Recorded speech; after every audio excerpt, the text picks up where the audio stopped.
knows he can say what he want to say right now, that he's going to lose this fight. I will know to be the first one to beat him. Yeah, baby! The current champion, Jon Jones, against the former champion, Rashad Evans. We got that strong, so I got to go after it. Music. Music, yeah. So this is music. Excellent music. Thank you.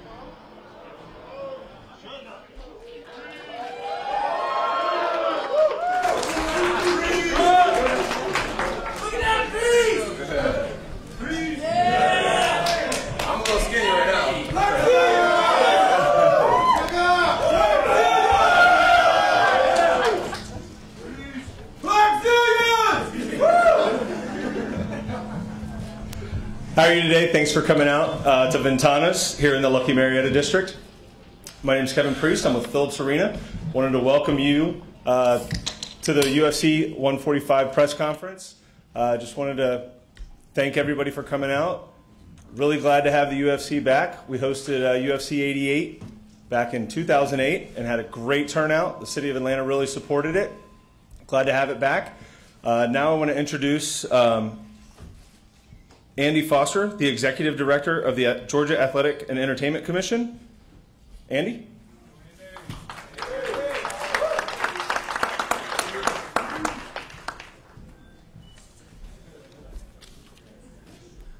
Ladies and gentlemen, members of the press corps, distinguished guests, as Executive Director of the Georgia Athletic and Entertainment Commission, it is my honor and privilege to welcome the Ultimate Fighting Championship back to Atlanta.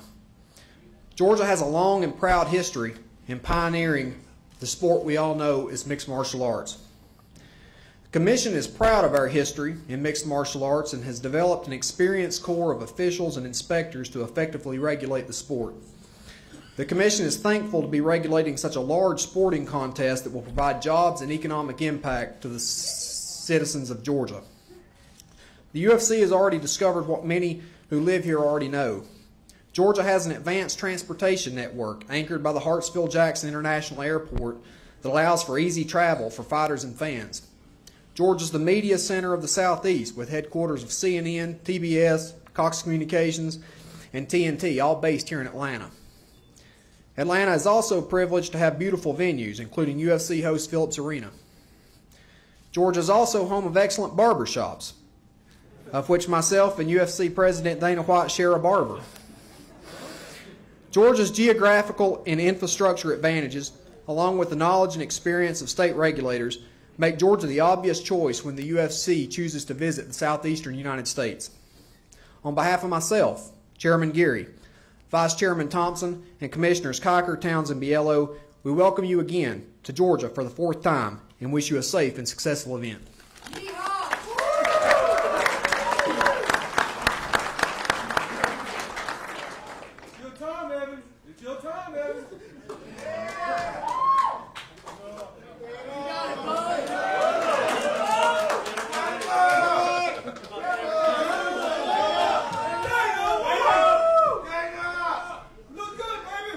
Thank you, guys. We appreciate it. What's up, Atlanta? How are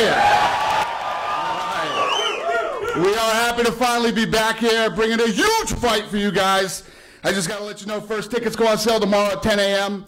Tickets are available at Ticketmaster.com and the Phillips Arena box office. That's it. Who's got the first question? Right here. There you go. Yeah, raise your hand and they'll bring the mic to you. Lorenzo recently posted on Twitter that Forrest Griffin and Tito Ortiz will fight for the third time. Is there any chance that would happen on this card? It's a possibility. It was supposed to happen on the next Fox show, but we'll see what happens. We'll see what happens, but it's possible. I know. Go ahead. Hi, Danny. Jeff How are you? Armstrong, Griffin Daily News. Listen, I wanted to ask about this card here.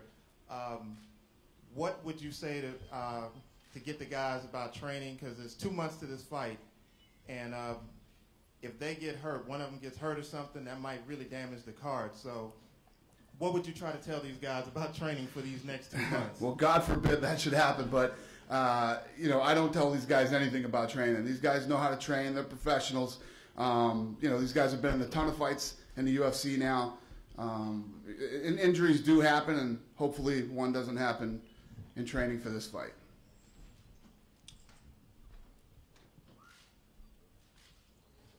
Hey Dana, Brandon with the Gwinnett Daily Post.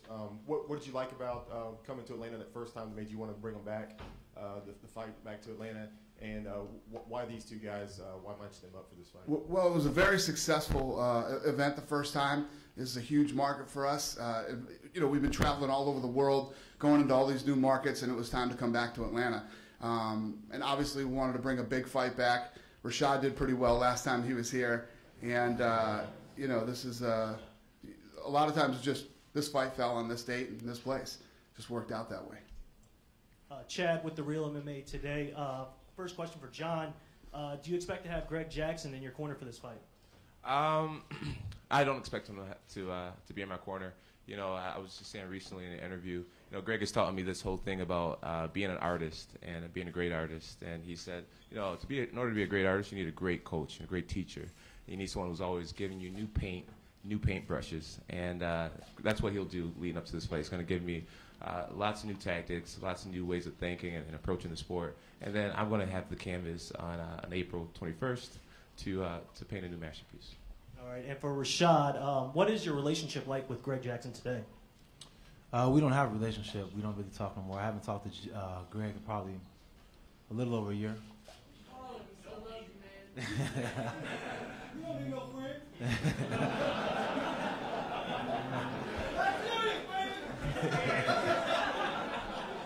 Who keeps saying that? Hey guys, back there, go ahead. MobsterLobster.com. Pipe down, Peanut Gallery. We're having a press conference here. Yeah, Bob's the Lobster in the house. This question is for Rashad. Back at UFC 88, obviously Liddell was really hyped up. It was his fight to get back to the title.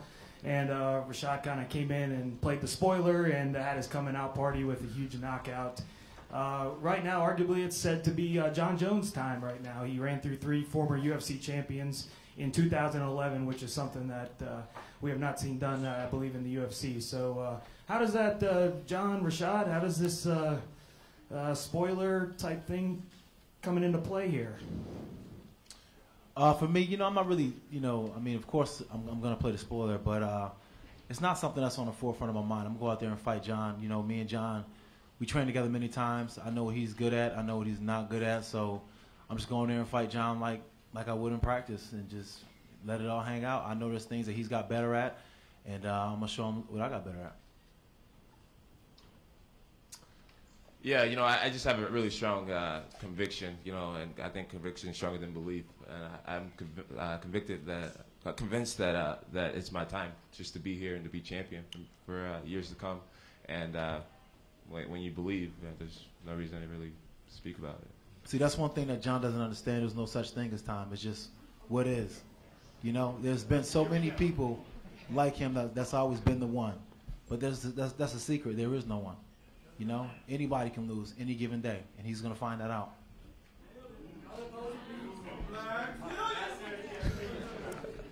Hey, Dana. Jose Santiago with Inside Punch. With regards to the card, is it pretty much set in stone, or have any considerations been made to some of the local guys here in Georgia, Brian Stan, Brian Bowles, and Rafael Essensal?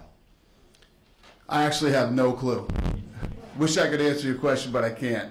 We're as usual, we're bringing a great card to Atlanta. This is the big fight that everybody's talking about right now. This is the fight that we brought here for the press conference. But off the top of my head, I don't know the answer to your question.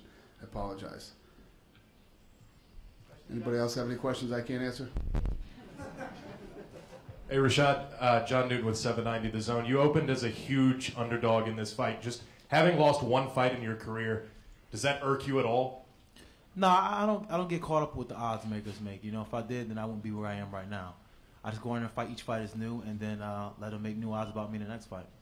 Thanks.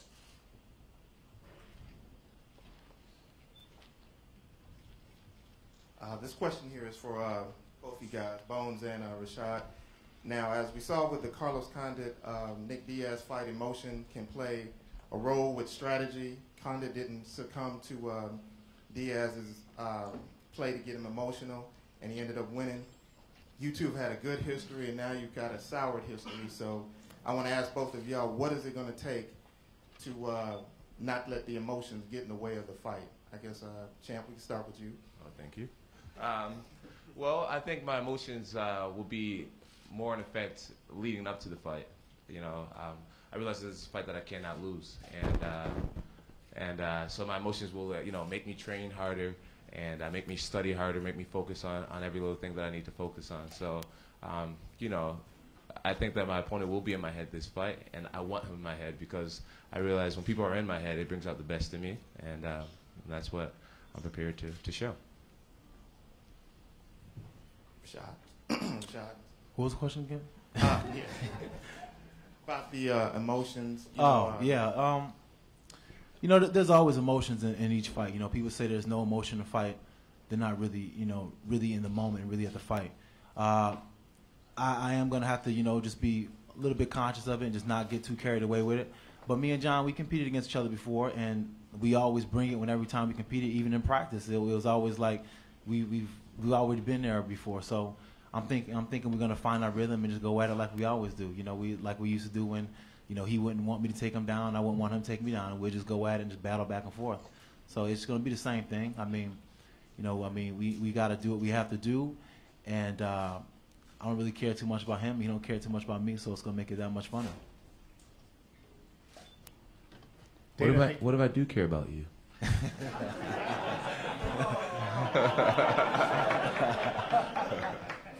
Dana, on behalf of all the fans standing over here and myself, thank you so much for coming back to Atlanta. It's very much appreciated.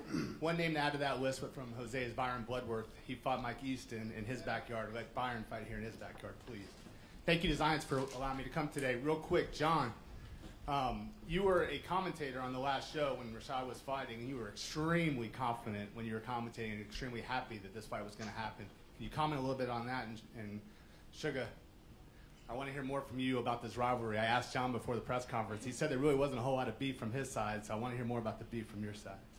Thank you, Dana. Yeah, with the commentating, you know, I expected a lot, you know, in the fight. You know, there was like this whole Rashad 2.0 thing that was getting started, and then his first fight on the new camp, you know, his body looked better. You know, saw some differences in his game. And in the last fight, I didn't see any progression whatsoever, and I'm honest. I'm really honest. So it inspired me, and it made me really happy about what I saw, and I said, wow, you know, if that athlete shows up on April 21st, it's gonna be an interesting night. So I was just so much more, you know, obviously I like to fight the best fighters in the world, but when you see the best fighters in the world and you realize differences and skill sets and all that type of stuff, it just remotivates you. So it's like your competitor reporter, and he's not doing his job well, and it's just like, oh, this is going to be great, you know, so I'm excited. I don't know. I've seen something different. I mean, I read body language a little bit. I study psychology. And if you see Jon and the way he was swiveling that chair, he couldn't keep still. He kept... It was like he was Stevie Wonder for a minute. He couldn't keep still, so I don't know. He can say what he wants to, but he already knows what time it was. He knows it's not going to be an easy fight. He knows it's going to be one of the fights that it's going to be the hardest fight of his career. He already knows that coming into this fight because he competed against me before. He already felt what I have. So he can say what he wants to about how I compete against somebody else. He already knows what time it is when we go together. He already knows. Yo, you Bones fans, you guys gotta wake up out there, seriously. All right, there's one. Hey, welcome back to Atlanta. Kimberly Sargent with Inside Punch. Last time you were here in Atlanta, we, of course, loved your presence and you shocked the world.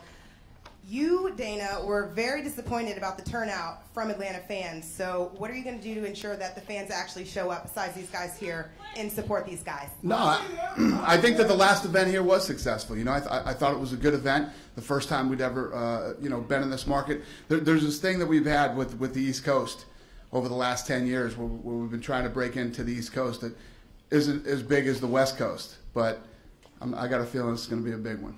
We can't wait. What's that? There you go. See that? We've only been beat by Barbara Streisand. Actually, that's funny because we when we go around the world, we break all these records. We were in one country, and we were on this roll where we were breaking all these records. And I think we went to Ireland or something. The only bigger gate that was Dolly Parton. Hey, Dana, I was wondering if you could tell us a little bit about each fighter and what they do well and why you think it'll be an intriguing fight. Yeah, I think they're like they've both been saying here today. They're both hardcore competitors. What this kid accomplished over the last year is phenomenal. It's unbelievable. And Rashad, Rashad is what he's accomplished since coming off the Ultimate Fighter is amazing. These are two of the best guys in the world, and this is a very interesting fight. I love the fact that they used to train together. That they were close. They used to do the whole, we love each other, we won't fight each other. And here we are today, This is going to be a great fight. I'm excited for it. One more question, I'm sorry. Just want to ask you guys the question I asked Dana earlier. We got 2 more months before this fight begins. And I mean, as we saw with George St. Pierre, ACLs can get broken, ripped, and man, stop talking about injuries. What are you doing? You're jinxing this card, man. Wow. I just want to make sure that they're going to do whatever it takes. I want to see where this thing goes. All right, finish your question. I just want to make sure that they do whatever it takes. I mean, you guys going to train even harder? You're going to go a little less? I'm going to put you in charge of their training camp, man. I like the way you think. Yeah, that's all I'm saying. No, I mean, with any training camp, you always subject yourself to injuries. That's what it means to train. In MMA, unfortunately, the training is the hardest part of the sport, and you usually get banged up in training camp. But that means you just have to have smart trainers and just know your body and know when it's time to pull back. Same thing. I try to train really smart at all times. I'm not really big on heavy sparring, or just really methodical with the way I treat my body and the things I eat, when I sleep, and everything. I'm just really in tune with what I'm doing, and I'm 24 too, so I think my injury rate should be a little lower. Lower than the old guys over here. Oh man.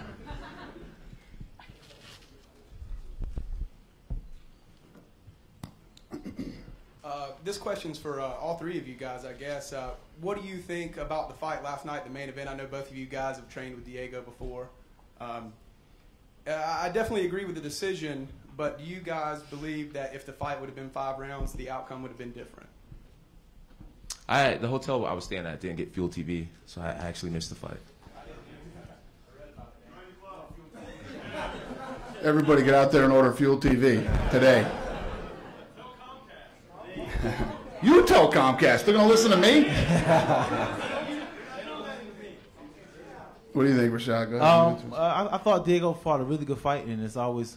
See, the thing about Diego that always impressed me is the fact that he just brings it every single time, and even when he getting whooped, he just got that dog in him, and he just keeps going. It kind of reminds me of training with him. He's the same way. But it's hard to say if it would have went another few rounds, how he would have done. But I did see that he was catching steam, and I did see that he would have been hard to stop, especially after he finished off that 3rd round so strong. So who's to say, what would have happened? Maybe Ellenberger would have decided to say, you know what, I'm going to try to put this guy away. Who's to say? But Diego did come on pretty strong at the end of the round. I agree with him 100%. Dana, this question concerns the fight card. The event in Montreal was postponed, so a lot of those fights have now been moved to this card here. Can you go into the thought process on that? And if there is going to be any changes, adding or declining fights that are already on this card? Yeah, thought process there was, this is awesome. We can move all these fights from there to here. But obviously, and the gentleman before asked, if we were going to get any local guys or whatever, and I'm staring right here. You guys see Stephen Thompson right here in the front row. Wonder boy. So the answer is yes. We'll continue to add more fights, some local guys and etc. Rashad, this question's for you. With regards to your last fight here in Atlanta, it was kind of your coming out party against, main event against Chuck Liddell, which you obviously won by knockout. Coming back to Atlanta, you won. That fight catapulted you to getting a title, and you got the title, but you didn't hold on to it as long as I'm sure you would have liked to. Mm-hmm. How important is it for you to not only beat Jones, but get that title and maybe hold on to that title a little bit longer? It's very important to me. I'm not getting any younger. You know what I'm saying? And there's so many times that you get to even fight for the belt. And, if I get another opportunity, like I said, I'm going to win the belt and I'm going to hold on to it. it's time for me to cement my legacy, and this is a perfect opportunity and perfect chance for me to do that. You got it. You got it. This guy's so annoying. Oh my god. Hey, I brought a hype man with me.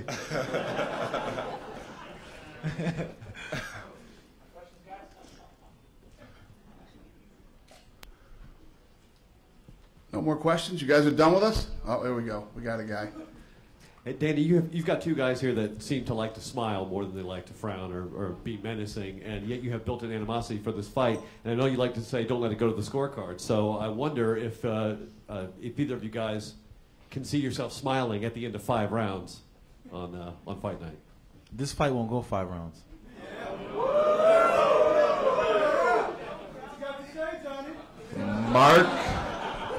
Mark his words. We won't go 5 rounds. Right there in the back, we got a guy. So you mentioned Stephen Thompson. Congratulations, Stephen, on your last victory. Dana, talk a little bit about how amazed you were with that victory and that head kick with that display that Stephen put on the last. Yeah, no, it's incredible. You know, it's tough to come into the UFC, and you know these guys have incredible records somewhere else, and to come into the UFC and not only win but to pull off, you know, what people expect from you is a whole nother story. Very impressive, and no, it's exciting, fun to watch.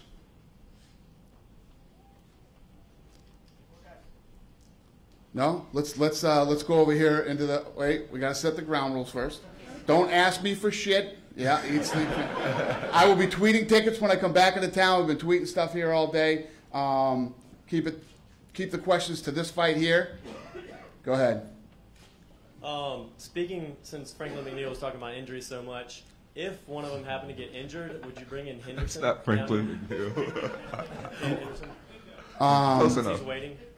I don't know. I mean, you know how it works. When fights fall apart, we're very good at putting them back together. You know, so we'll see what happens. If something happened, we'll fix it.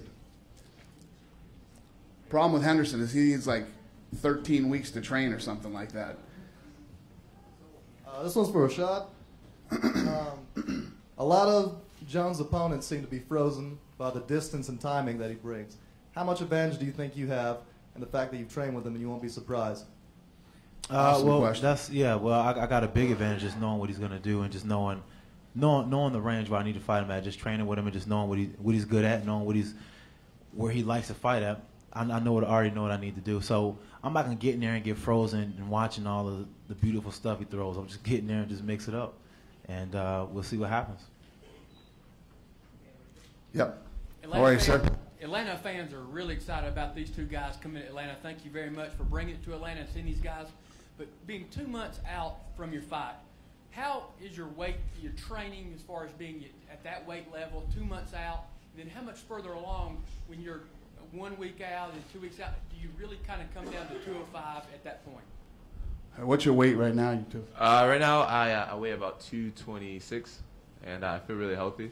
I haven't really started weight training yet, but I feel healthy, and usually I get into the camps really out of shape, but I'm going to start this camp in great shape, and I won't have a problem making weight whatsoever. And as far as what I'm doing for training, just focus on the mental training as of right now, just tactics and things like that. And I think this other question is, what will your weight be when you get to Atlanta? When I get to Atlanta, I'll probably weigh about 216. Sean? My weight's I'm at 220 right now, and baseline I got a pretty good baseline shape, being that I just fought not too long ago, so I feel pretty good right now. Week of the fight, I'll probably be at 215, and I'll stay at 215. I like to fight around like 215. I got a question for Rashad. Due to the fact that this fight here pretty much started because you and Jon used to train together, Greg Jackson, and now you have All-Star Overeem and Bigfoot Silva. Big Silva probably coming over to the UFC through Strikeforce. Would they fight each other if Dana White asked them to? Do that get in the same camp now? Slick way to ask that question. Well, I don't think that they're gonna train together. I don't think they're gonna train together just because of the simple fact that when you're competing against somebody in the same organization, it's inevitable you might have to fight them, especially if you guys are going in the same trajectory. So I don't think they're going to train together. Yep. Why is there not a fan expo in Atlanta?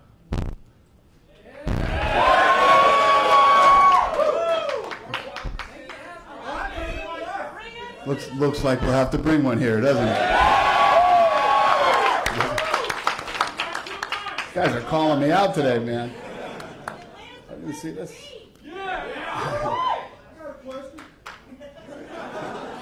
Hey, Rashad. Look, we'll get you guys. Right here. A lot of good questions. We'll get you guys. It's hard to find a lot of information on your new camp, and I was just wondering who some of the guys are on your camp. I saw an article that said Jake Shields, but is he just training there, or is he part of your camp, or? Jake Shields came down and did a couple weeks with us. Yeah, Miguel Torres, he's gonna come down and do some time. We just got so many new guys coming in. You know, we got Tyrone Spong, Melvin Gillard, Anthony Johnson, Michael Johnson, the Villafort brothers, Jay-Z Cavalcante, Alistair. I mean, we got a lot of good guys, and it's really a lot to name. I'll be here for a while doing it, but we got a good team coming together and a lot of people with the same mindset just to get that hard work in. We working on that. These guys are schooling us today. You hear that? You better get a website for that team. Next question. Good questions today, though, guys. I love it. What's up, fellas? I mean, y'all are both seasoned professionals. Y'all both are two of the best in the world. Rashad, how do you plan on dealing with Jones's creativity as a fighter? Because I know that's a big part of striking, especially, and just fighting. You know, one thing about always training with Jones is that he inspires me to be more creative. When we train together, he'll get me doing more stuff when I train with him. So, I mean, I'm not really worried about that too much. It's just that I always rise to the level of my competition. You know, he does something crazy, then I'll do something crazy. It's not nothing crazy to me, you know? Yeah, pretty much. I got a good hype man, though. I need to get him tickets to the fight or something. Yeah. Bo Didi Brown over there. Go ahead, sweetheart. Hey, I'm Regina Trollman. Hi. They call me the godmother of Georgia MMA. Oh, that's awesome. Nice to meet you. I just want to let either one of you guys know that Knuckle Up Fitness is the premier MMA gym in Atlanta. That is one hell of a plug there, sweetheart. I love it. We're 20,000 square feet. We'd love to have you bring your camp. Come on, relax. Bring your camp and come train with us. Okay, sweetheart. Thank you very much. Have a good day. That was an awesome infomercial. Hey. Hats up to you. What's up, man? How you doing, Pure Time Thomas Heaton? I want to know, Jones, if you can actually finish Rashad in the first.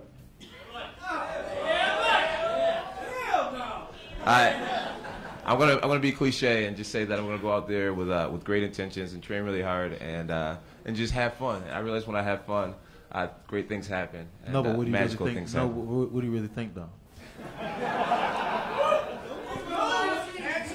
What do you really think? You remember what I told you? Yeah, I remember you told me, but I remember you didn't mean it, though. Excuse me? You don't mean it. All right. You don't mean it. You don't mean it. Tell him what I said. He said, Rashad, I want to be. I'm going to be the first one to finish you in the first round. Listen to him. Listen to him.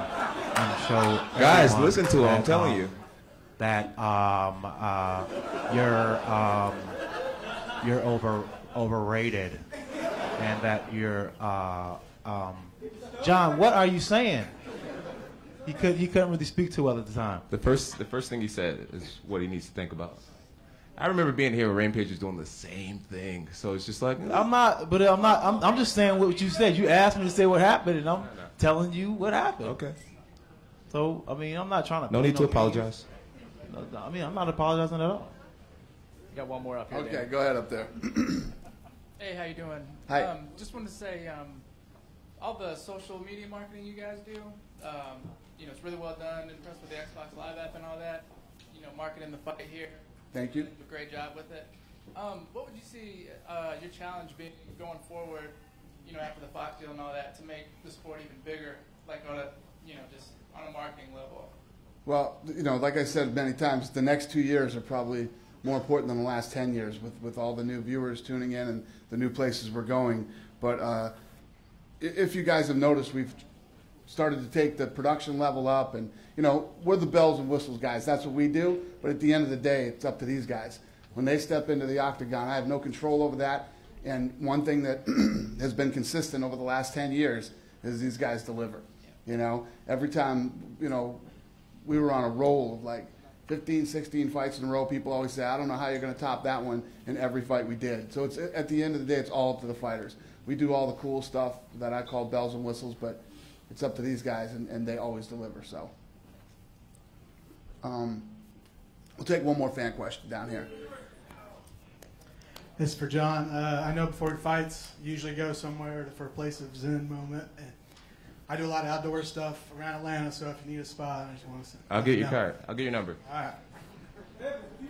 Thank you.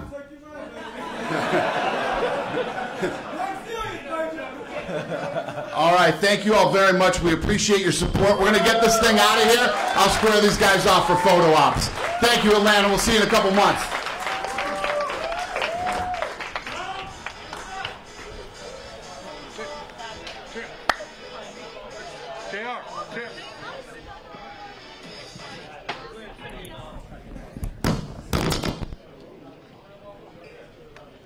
Hey, you guys want to say what's up for a twit pick?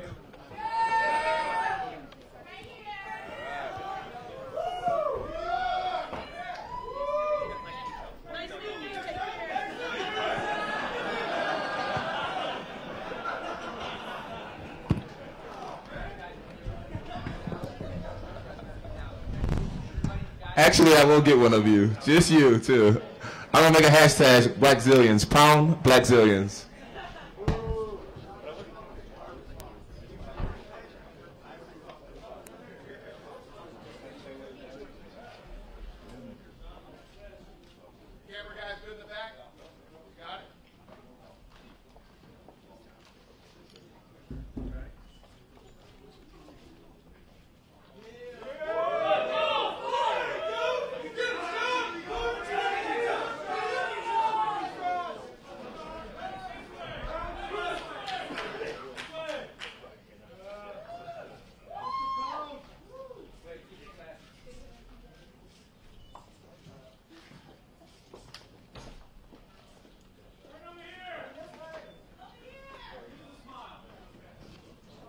Guys, I'm going to make these guys available, brief availability.